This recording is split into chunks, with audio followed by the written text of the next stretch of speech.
Integral log x whole square by x into dx. ఇచ్చిన problem note చేద్దాం.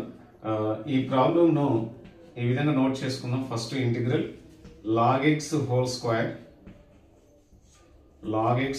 Square 1 by x into డిఎక్స్ గా note చేద్దాం మనం. ఓకే, ఇప్పుడు put so log x whole square 1 by x dx. Put log x equal to t. Put log x equal to t గా note చేద్దాం. Put log x equal to t. log x ను t అనుకోవాలి. Differentiate with respect x both side. అంటే d by dx of log x చేస్తే ఏమొస్తుంది మనకి 1 by x వస్తుంది. 1 by x equal to t ని డిఫరెన్షియేట్ చేస్తే dt బై dx వస్తుంది. dt బై dx వస్తుంది. ఇక్కడ డివైడెడ్ బై చేస్తే dx ఇతర వస్తుంది. That means 1 by x into dx equal to dt గా నోట్ చేస్తాం మనం. సో ఇప్పుడు ఈ వాల్యూస్ అన్ని సబ్స్టిట్యూట్ చేద్దాం. 1 బై x dx అంటే dt నోట్ చేయాలి వీటి ప్లేస్ లో. తర్వాత ఈ ప్లేస్ లో t స్క్వేర్ రాయాలి. సో సబ్స్టిట్యూట్ చేద్దాం. Integral t square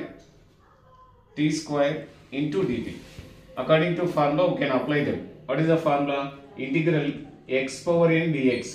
Integral x power n dx formula is x power n plus 1 by integral x power n dt. Integral x power n dt. X power n plus 1 by n plus 1. A formula apply చేద్దాం. This implies t power 2 plus 1 by 2 plus 1 constant వచ్చేసి plus add అవుతుంది. So that means t cube by 3 plus c. t అంటే ఏమనుకున్నాం మనం? log x. The substitute t value. t means log x. So that means final step వచ్చేసి log x whole cube by 3 plus c. This is the final step.